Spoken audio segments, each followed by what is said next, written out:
Okay, so here we go with the back musculature. So we have the cadaver out here. And before we get going, we need to establish some things here. So when we talk about the back, we have basically multiple layers of spinal muscles. So we're going to have a superficial layer, okay? We're going to have an intermediate layer, and then we're going to have a deep layer.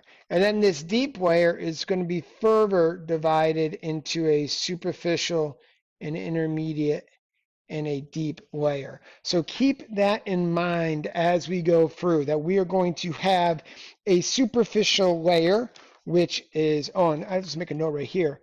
Both of these layers, so the superficial and the intermediate layer, those are extrinsic muscles. The deep layer, those are intrinsic muscles. So the superficial layer, trapezius, latissimus dorsi, levator scapula, the rhomboids, they are extrinsic. The intermediate layer, which is basically your serratus posterior, superior and inferior, that is also extrinsic. And then we get into our intrinsic or our deep muscles. So keep that in mind, write that down, etc. If you don't have your trail guide out or your muscle worksheet out, please have them ready because the origins and insertions, they're long, they're complicated, etc. So let's talk about our first layer, our most superficial layer.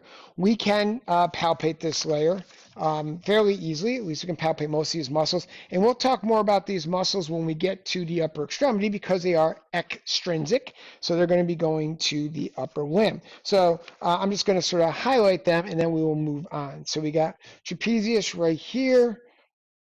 And I will remove trapezius. We have latissimus dorsi right here. I will remove that.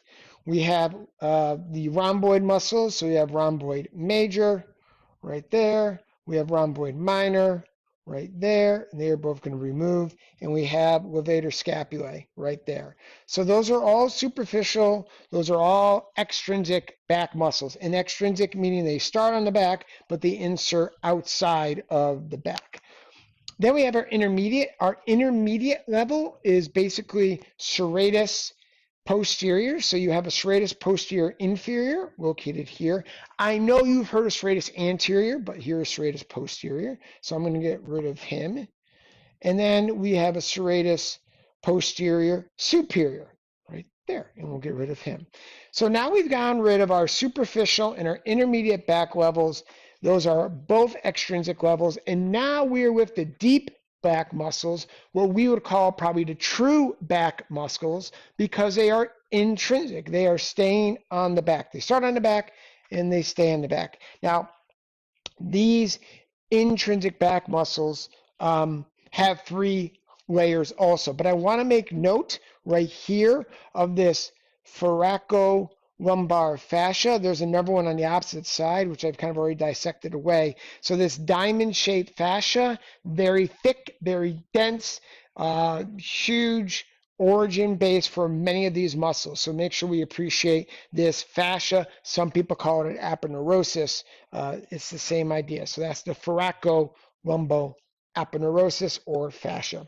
So let's talk about our first back intrinsic deep muscle, and that is going to be the splenius muscle group.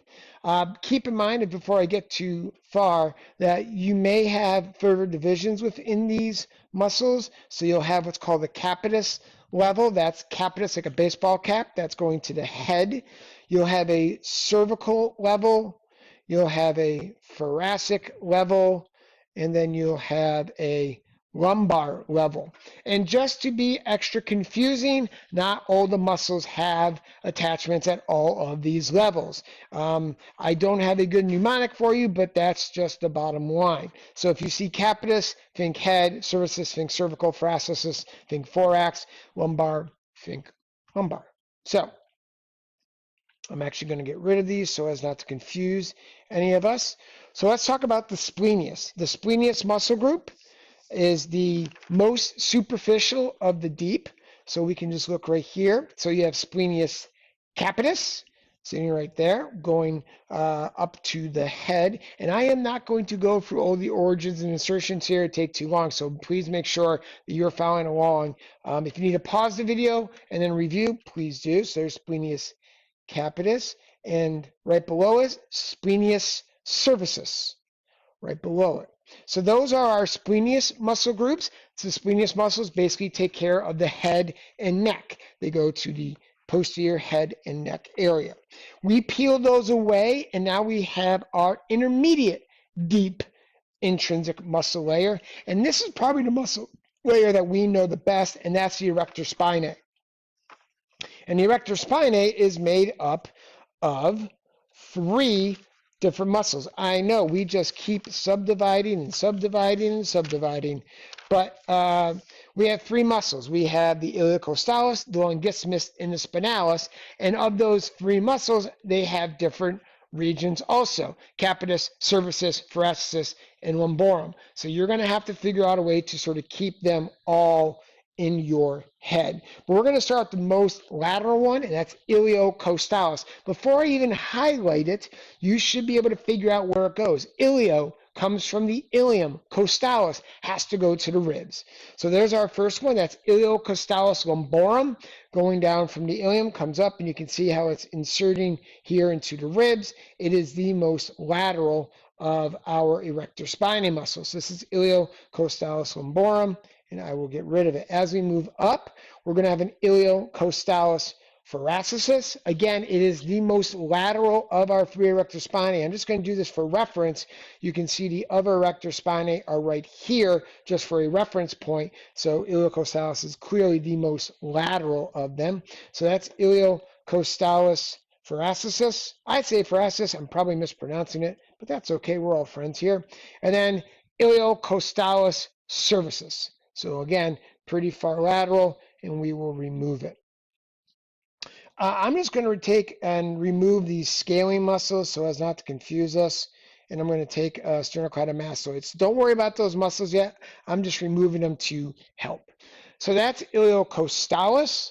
The intermediate level is the longissimus. It is the largest column of the erector spinae. It's in the middle, so you can see it right here. So there is the longissimus thoracis, as it goes mostly for the thorax. It does have a little bit down here in the thoracolumbar aponeurosis, but that is longissimus thoracis, pretty long muscle. We're going to come up here a little bit. There's longissimus capitis, as you can see, going to the head. So we will remove longissimus capitis, and there's longissimus cervicis going to the cervical level. Okay?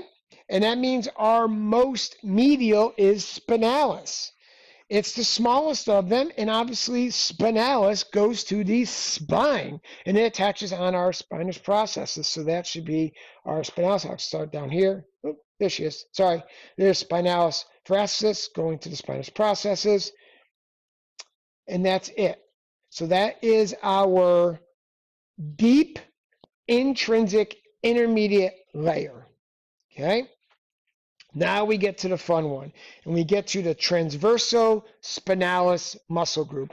Transverso, transverse process. Spinalis, spinous process. So this is a collection of muscles that are basically going from the transverse process to the spinous process. They are the deep. Now, this deep layer of intrinsic muscles has 3 levels.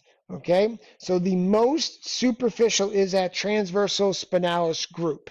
Okay, otherwise known as the paravertebral. So if you hear anyone ever talk about the paravertebral, that's basically what they're referring to. So here we go with the semispinalis. The most superficial of this is the semispinalis group. So you have semispinalis capitis. Again, this is pretty deep. Okay. And then we're going to get rid of semispinalis capitis. We have semispinalis thoracicis right there going to the thorax. And we have semispinalis cervicis. So those are our semispinalis. They are the most superficial, okay, the most superficial of the transversal spinalis muscles, semispinalis. We have the multifidi, or I should say the semispinalis. I'm sorry, I'm going to go back a page here. The semispinalis is really found only in the thorax and cervical region. So they're only found in the thorax and cervical region. The multifidi, they are deep to the semispinalis, and they're found in all the regions, but we really deal mostly with them in the lumbar region. We do a lot of this. If you're doing core work, you'll hear the multifidus is linked to core work. But there's our multifidus. You can see it's running the entire length of the spine. It's much more thick and prominent down in the lumbar level. So this is a deep, intermediate level multifidus. So we're going to get rid of multifidus. That just leaves our deep, deep layer, okay? And that is the rotaries. I never know how to pronounce it. I call it rotaries because I kind of just mumble it. They are in all the spinal regions, just like the multifidus, but they are most prominent in the thoracic region, which makes sense because you get most of your rotation in the thorax. Okay, you get a lot of rotation in the thorax, I should say. And they're going to be hard to see and sometimes hard to highlight. There, I got them, first try. And you can see that the rotaries are really going from spinous process to transverse process all up and down the spine. So this is the deep layer, okay? So all of our deep muscles are the intrinsics, and out of those deep intrinsic, we have the superficial layer, we have an intermediate layer, and we have the deep layer, which is what we're seeing right here. All right, so these are the spinal muscles running from extrinsic all the way down to the intrinsic, and if we peel that away, you can see we're left with nothing right back down to the spinal level. So hope this helps. Make sure you have reviewed this a few times, have your trail guide out, have your muscle worksheets out, and you should be all set.